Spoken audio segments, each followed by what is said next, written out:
सियासत के मेले में सब भाषणों के सौदागर हैं, पर किसान की पीड़ा में कितने सच में भागीदार हैं।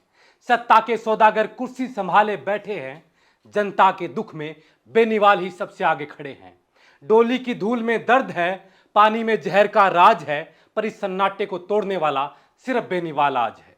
दोस्तों, ये राजस्थान है जहां 25 सांसदों की फौज है, 200 विधायकों का झुंड है, लेकिन अफसोस डोली की दर्दनाक चीख सुनने के लिए एक भी नेता ने कान नहीं खोले। हां, बस एक है, नाम है हनुमान बेनीवाल।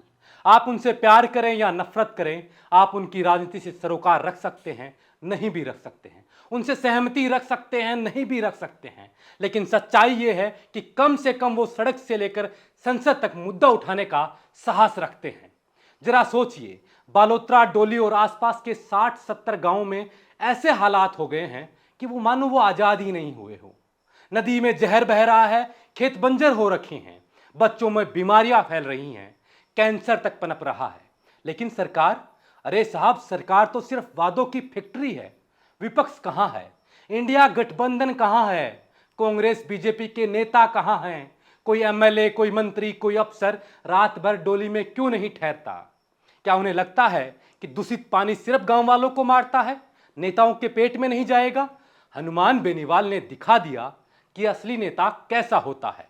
रात 3 बजे, हां रात 3 बजे अपने समर्थकों संग डोली से बालोतरा कलेक्ट्रेट की तरफ कूच कर गए।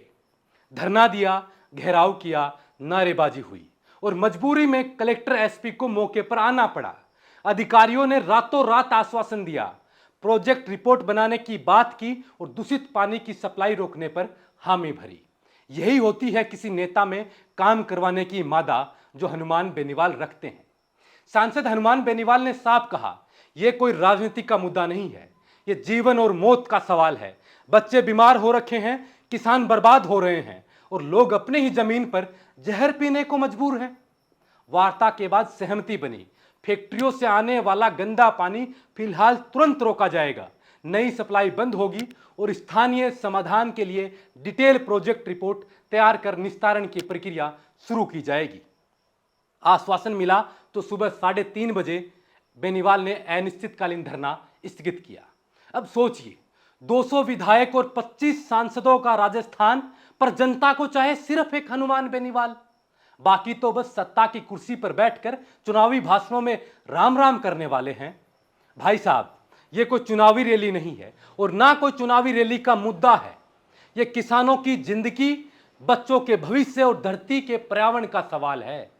जोजरी नदी का जहर सिर्फ खेतों में नहीं बह रहा, यह राजनीति की नसों में बह रहा है। जहां जनता के दर्द से ज्यादा महत्वपूर्ण हो जाता है वोटों का गणित, किसे, किस पार्टी को कितने वोट मिलेंगे, किस मुद्दे से वोट मिलेंगे, सिर्फ यही चलता आ रहा है।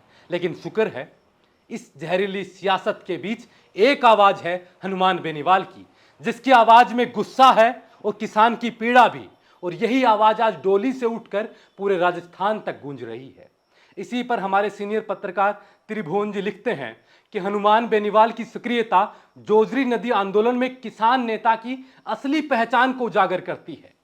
हनुमान बेनीवाल केवल मंच से भाषण देने वाले राजनेता नहीं, धरातल पर जनता के बीच खड़े होकर उनके दुख और सुख में शामिल होने वाले जनप्रतिनिधि हैं। जोजरी नदी का प्रदूषण और उसमें बहते नालों का जहर बरसों से मारवाड़ की आबो हवा और खेतों को नुकसान पहुंचा रहा है। इस पीड़ा को आवाज देने का साहस बेनीवाल ने दिखाया है। उनकी शैली में गुस्से का ताप भी है और किसानों की व्यथा का दर्द भी है। आंदोलन की अगुवाई करते हुए वह न सिर्फ सरकारों को आईना दिखा रहे हैं, बल्कि आने वाली पीढ़ियों को, आने वाली नस्लों के लिए एक संदेश भी दे रहे हैं कि जल और जीवन की लड़ाई किसी भी राजनीति से बड़ी होती है। यही सक्रियता उन्हें आम नेताओं से अलग करती है और खास बनाती है, क्योंकि यहां सियासत नहीं बल्कि सरोकार धड़कता है। जयपुर, दिल्ली के एसी कमरों में बैठे हुक्मरानों, अगर हिम्मत है तो एक रात डोली के अंदर गुजार कर तो देखो, बालोतरा के उस गांव में गुजार कर तो देखो जहां वर्षों से लोग रह रहे हैं और किस भयावह दृश्य के साथ रह रहे हैं। सोच सकते हो, समझ आ जाएगा कि राजनीति की कुर्सी बड़ी है या दूषित पानी से जूझता इंसान का जीवन। आइए एक बार गुजारिए एक दिन, एक रात। और दोस्तों, इसीलिए आज पूरा राजस्थान भी ये कह रहा है कि हर लोकसभा में, हर विधानसभा में एक बेनीवाल जैसा नेता चाहिए। कम से कम हमारी आवाज उठाने के लिए एक इंसान है जो लड़ता तो है सड़क से लेकर संसद तक। जोजरी नदी की यह लड़ाई सिर्फ पानी बचाने की लड़ाई नहीं है, यह आने वाली पीढ़ियों का सवाल है, आने वाली नस्लों का सवाल है। यह उस किसान का सवाल है जिसकी जमीन बंजर हो रखी है। यह उस बच्चे का सवाल है जिसकी सांसों में जहर भर रहा है। सरकारें आती हैं, वादे करती हैं, चली जाती हैं, लेकिन जमीनी हकीकत वहीं की वहीं ज्यों की त्यों रह जाती है। इस अंधेरे में अगर कोई उम्मीद की किरण बनी है तो वो है हनुमान बेनीवाल की आवाज, जो संसद से लेकर सड़क तक गूंज रही है। और अब सवाल सीधा है, क्या राजस्थान के बाकी नेता भी जनता के बीच खड़े होंगे? क्या विपक्ष के नेता जनता के बीच जाएंगे? क्या इस मुद्दे को लेकर सड़क से लेकर विधानसभा तक, सड़क से लेकर संसद तक उठाएंगे, या फिर जनता को हर बार एक बेनीवाल की ही तलाश करनी पड़ेगी, क्योंकि बाकी तो सब मानो चुनावी लफाज हैं। आप इस वीडियो के बारे में क्या सोचते हैं? आपके क्या विचार हैं? कमेंट कर आप जरूर बताएं। और उम्मीद करते हैं कि राजस्थान के तमाम मुद्दों पर बेनीवाल जैसे नेता सड़कों पर आएंगे और जनता की हक की आवाज उठाएंगे। आप देख रहे थे बोल हिंदुस्तान, मजे कुमार। नमस्कार।